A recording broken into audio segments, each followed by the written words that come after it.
ADR. Promoting dialogue. It's midday in Dakar and Banjul, 1 p.m. in Abuja. Good afternoon, and many thanks for staying tuned to West Africa Democracy Radio, broadcasting on 94.9 FM and around the world on wadr.org. Welcome to Newslink. Here are the top stories. Benin opposition party slams 2026 electoral calendar, warns against a political exclusion. We hope this doesn't hide any trap, any desire to exclude one side. We will remain very vigilant. We will keep our eyes wide open so that no surprises come to disturb our hopes again. Guinea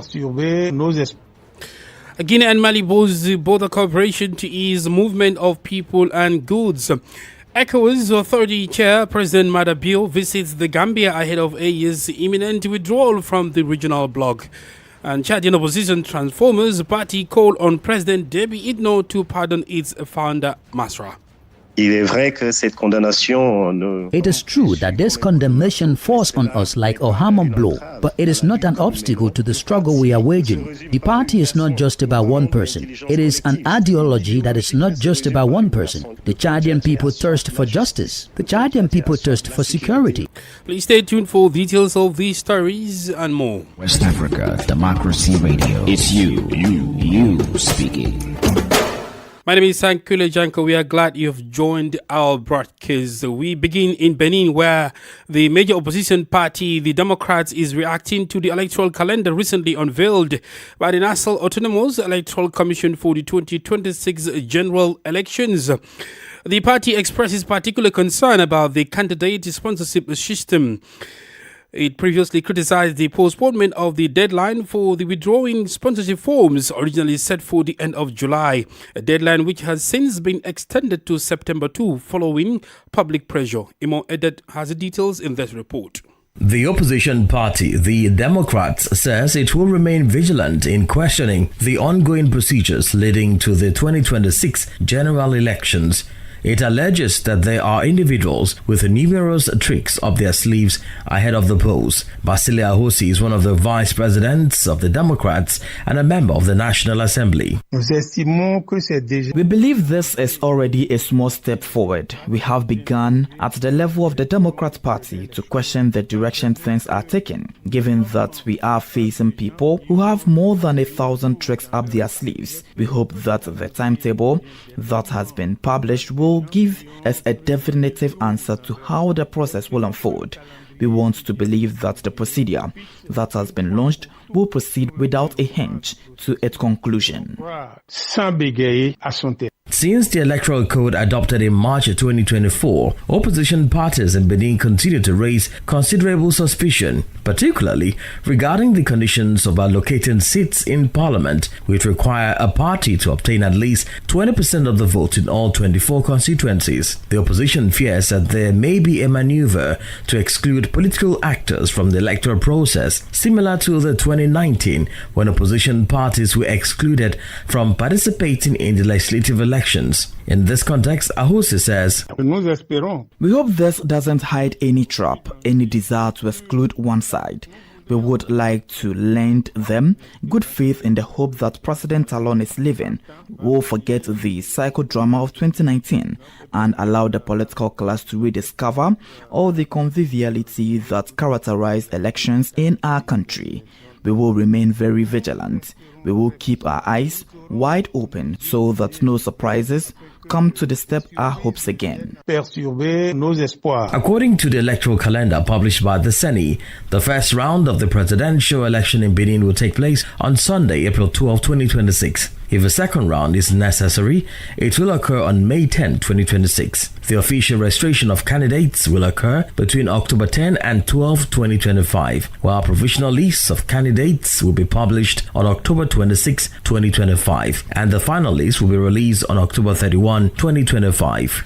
More that with that report. In Côte d'Ivoire, the Independent Electoral Commission (IEC) is set to hold a meeting with political parties and potential candidates today, August 14, as it rolls out its electoral calendar ahead of the October elections. According to the Commission, the meeting is open to institutions, political parties and groups, as well as citizens intending to submit their candidacies for the upcoming legislative polls. This development comes amid rising political tensions surrounding the presidential elections scheduled for October 2025. Details by Augustine Coley. No details were provided in the press release regarding the points of discussion. However, the opposition's key demands consistently include the revision and audit of the electoral roll. It remains to be seen what stance the opposition political parties will adopt as they continue to claim political and judicial harassments. They have also denounced the arrest of several of their activists and senior party officials.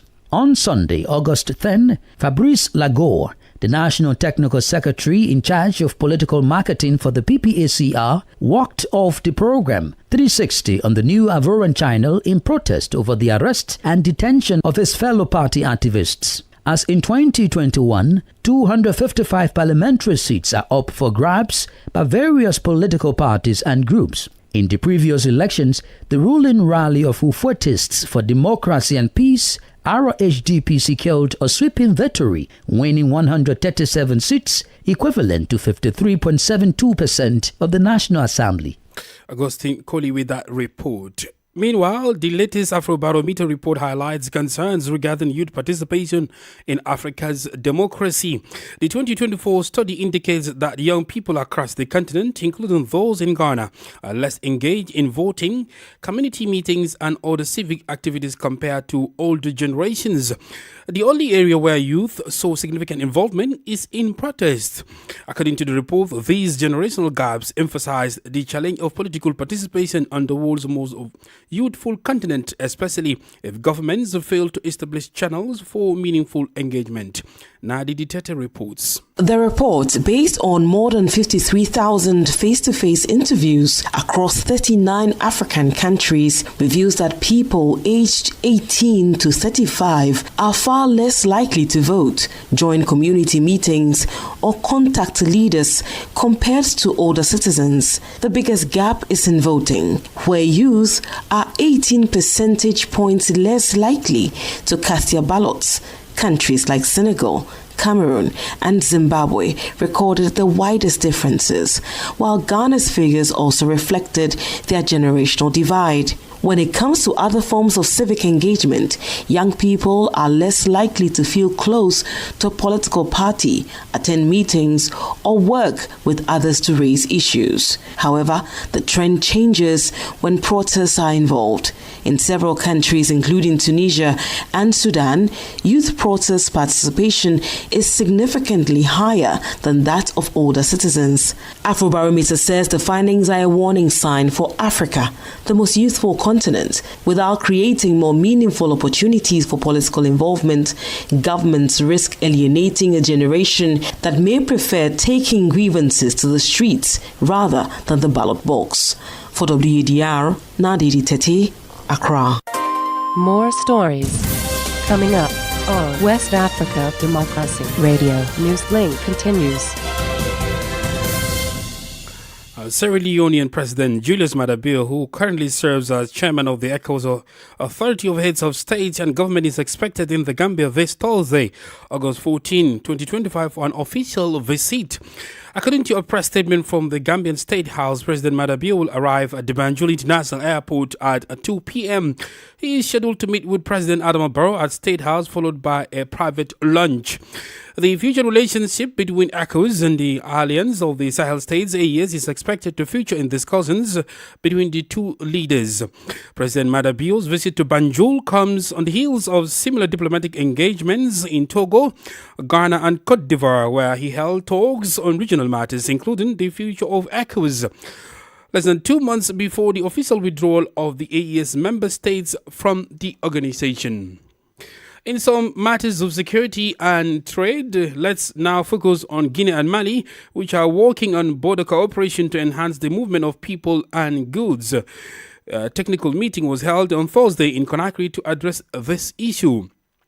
The Guinean Minister of Security and Civil Protection presided over the meeting. Abdullah Hassan completes the story. The main objective of the meeting was to explore mechanisms to streamline trade between the two nations. Both parties agreed to strengthen cooperation on border management. Discussions also focused on reducing border controls and establishing clear protocols for managing the movement of goods and people. The talks took into account the need to respect applicable laws, particularly in the light of the April 2025 incident in which a large number of Malian livestock were expelled from Guinea's Kankan region. This dispute, linked to the use of cross-border resources, highlighted ongoing tensions in the management of flows between the two countries. The meeting therefore underscored the need to bolster both security and economic cooperation between Bamako and Conakry. General Bashir Jallow, who chaired the meeting alongside Moussa Attahir, Mali's Minister for Malians living abroad and African integration, emphasized the deep historical and fraternal ties between the border communities of the two countries. Abdullah Hassan with details of that report by WDR's Cherno Alpha Ibrahim Balde in Conakry. Well, still in Guinea, the National Council of Civil Society Organizations is assessing the flooding that occurred in recent hours in several neighborhoods in Conakry. According to the civic organization, the massive flooding has caused 19 deaths. This is in contrast to the figure reported by the Guinean authorities, who report 18 deaths with several injuries. In an interview with WDR, President of the National Council of the Civil Society Organizations, Gabriel Haba, shares varied factors that caused the flood. From the beginning of the floods until today, we have not finalized the report because we are identifying the families, the names of those who lost their lives. They are at 19, but the state says they are 18. So our report has not yet been published. I say it is a provisional report. Why waiting for all the names of the cases of death to be identified? We are observing the situation, the cases of serious injuries, to see how it will go. But we pray to God that everything goes well. What is the extent of damage at the moment? The damage is very enormous. We have not yet been able to count everything, but you will see many buildings, many houses where sometimes there were no depths, but the entire contents of the house were swept away into the water, completely destroyed. There are hundreds of families in this situation. That's more than 1,000 families who find themselves today with their belongings destroyed all over the place. So we haven't finished counting because it's not easy at all.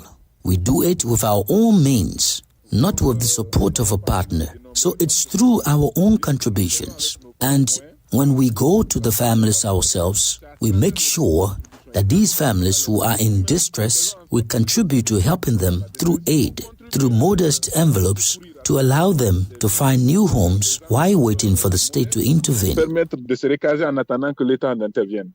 President of the National Council of Civil Society Organizations, Gabriel Haba. Elsewhere, Liberia is grappling with a growing drug addiction crisis despite ongoing efforts by civil society groups and government initiatives. In the latest incident, 2 individuals have died and 2 others are in critical conditions after consuming an unidentified substance in the Soul Clinic community of Montserrado County. This tragedy comes less than a week after a coalition of civil society organizations launched a nationwide anti-drug campaign on August 7, 2025.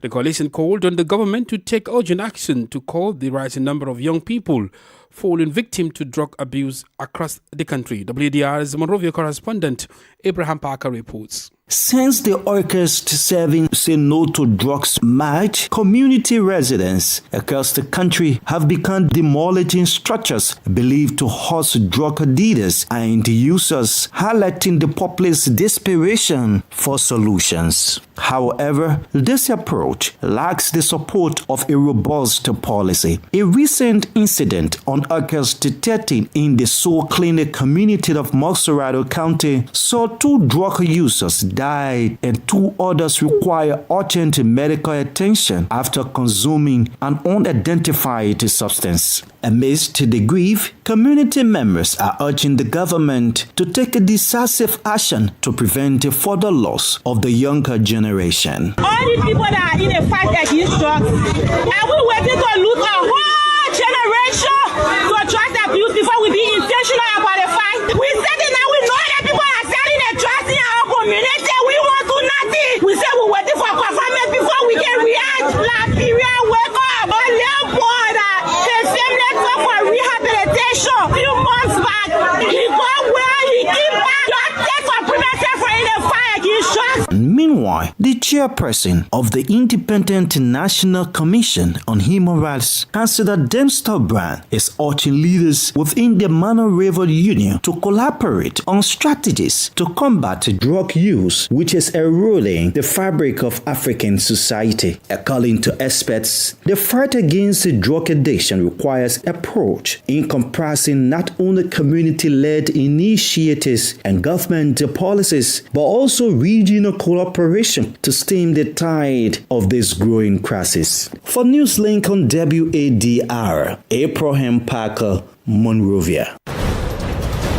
You're listening to Newslink here on West Africa Democracy Radio, broadcasting on 94.9 FM and around the world on wadr.org. Here's a reminder of our top stories. Benin opposition party slams 2026 electoral calendar, warns against political exclusion.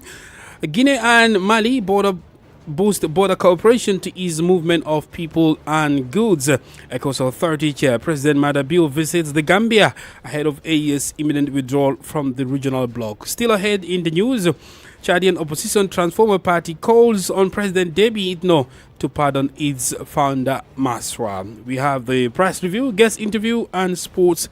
Please stay with us. Fresh and breaking news all the time.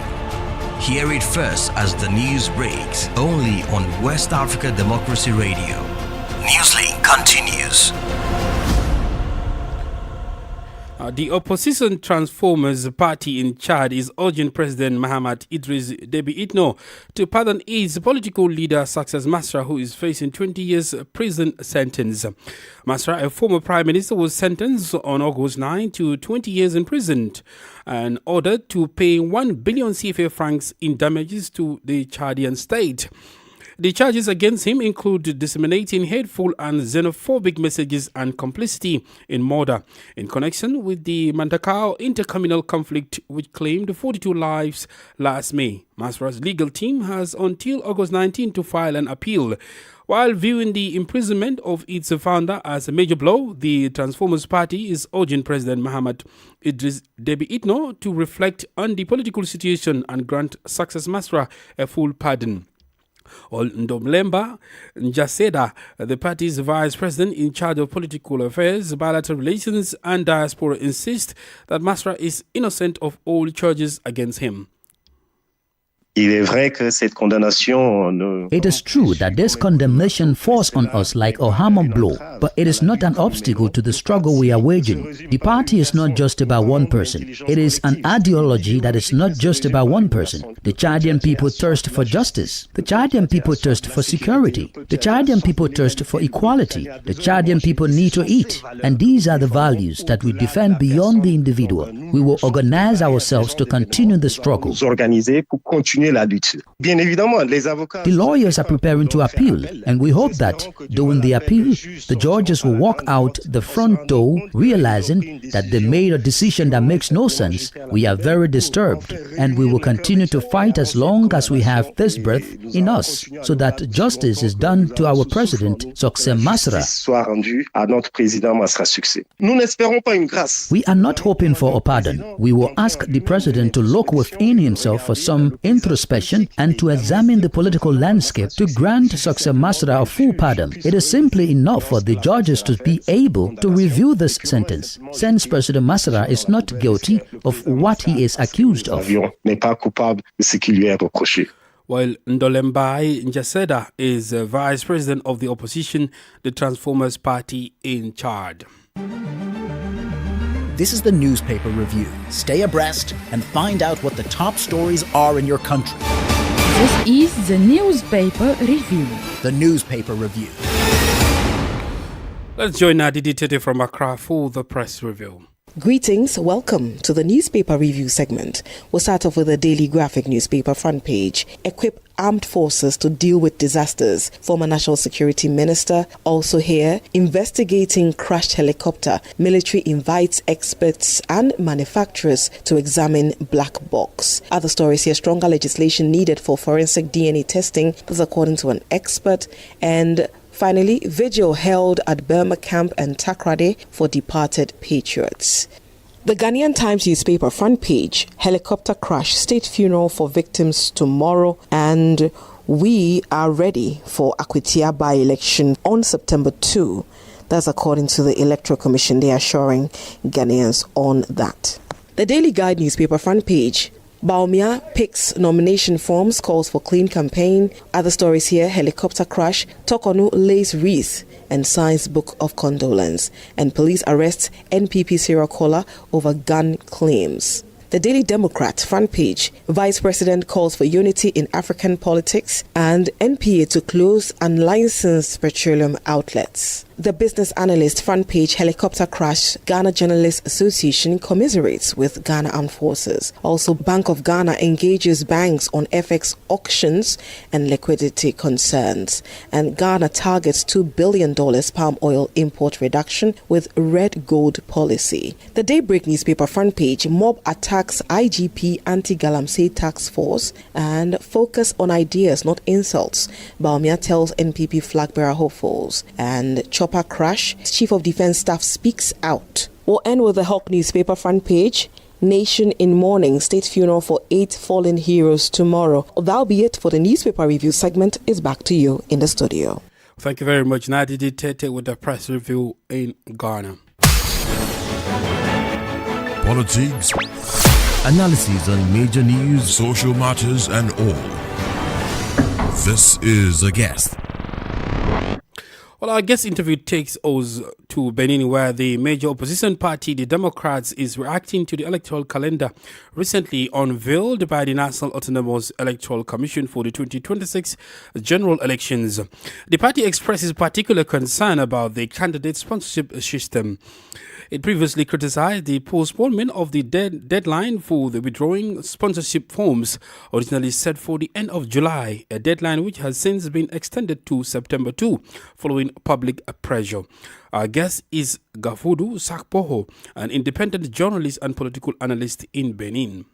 The key issues that the opposition is mainly concerned about is related to the choice, the parliamentarian and other mayors that are supposed to give their support to each party for the election. It seems supposed to be done prior to the dates that all the candidates have, all the parties have to let their candidates know. But unfortunately, they don't have this opportunity to do that. So at least this cannot be known until October 12th. So how is this creating a lot of tension in the country at the moment? Well, the main tension actually is, apart from the calendar, is mainly this. The code says that the electoral code says you need to get like 20% in each constituency, and for all the 24 constituencies. Now, the question was put during the meeting that the president had with the youth. There is this young lady that asked the president, but what will happen if a party does not really meet that requirement? Maybe at least misses one constituency. And the president said, well, if it happens, then we have to then address to the Constitutional Court to resolve the issue. Then the opposition is saying, but this is a situation we are avoiding. We've been asking for long. We know President Talon says he's not contesting 2026 election. From indications that you are picking, does that suggest so? Yeah, I confirmed that. He said it at the meeting with the youth. He said it over and over again. but it's still like the opposition and many other people still don't believe, or there is a suspicion of something that's going to happen. The president may not come back, maybe, but something that will favor maybe a choice of the president, the candidate of the president.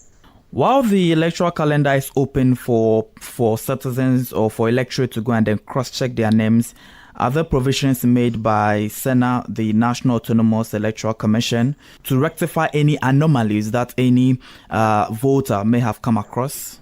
No, there's no provision that enables, based on what the commission says and what the government says, there's no way any change or amendment can be made in the code by the Electoral Commission. Things are just left like that. This is according to the law. There's no chance anything can be done before the election to change any anomalies. The government, the president, they are aware that there might be some anomalies at the end of the day, but they're just not really ready to, because any change to that may not favor them.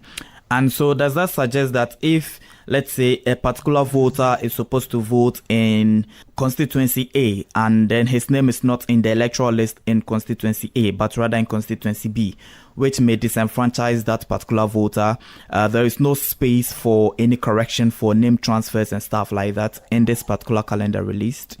Well, it's not this government. They are known for changing the rules during the game. We had a situation during the last parliamentary election where something happened, and the government then suspended the process to change a provision not to. So, if this happens on the ruling party side, I think there might be, this may repeat again, like they may suspend and say, okay, let's change the rules and then in order to get the problem solved. Gafudu Sakpo is an independent journalist and political analyst in Benin. Well, in sports, we have Christopher Aticho in the studio with me, and then the Afro basketball men version has commenced and it's been intriguing. Of course, we've seen the women version, which Nigeria were crowned the champions, and now we have the men version currently underway in Luanda in Angola. Can I talk about Nigeria? Yes, please, you may. Well, the guys or the men are doing very well in the ongoing basketball tournament. It's just a start. It's just a start. Are you the one defending them today? No, sir. That's nice. So, as you rightly said, in the field of sports, where we begin with basketball, Cameroon actually lived up to their indomitable Lions nickname on Wednesday night, pulling off a stunning 86-65 victory over defending Afro basket champions Tunisia in the Group B clash. And let's bring you up to speed some of the results of yesterday's encounter. As I said, Nigeria is in form. They beat Madagascar 77-59 in yesterday's encounter. Ivory Coast and Rwanda was a very close contest, but Ivory Coast emerged winner in that particular game, having 78-70 to Rwanda. And also Cape Verde were in form yesterday as they won by 75-66 in the particular tournament. And we have some fixtures today? Yes, today we do have some fixtures as Uganda will be taking on Mali. We'll see Libya.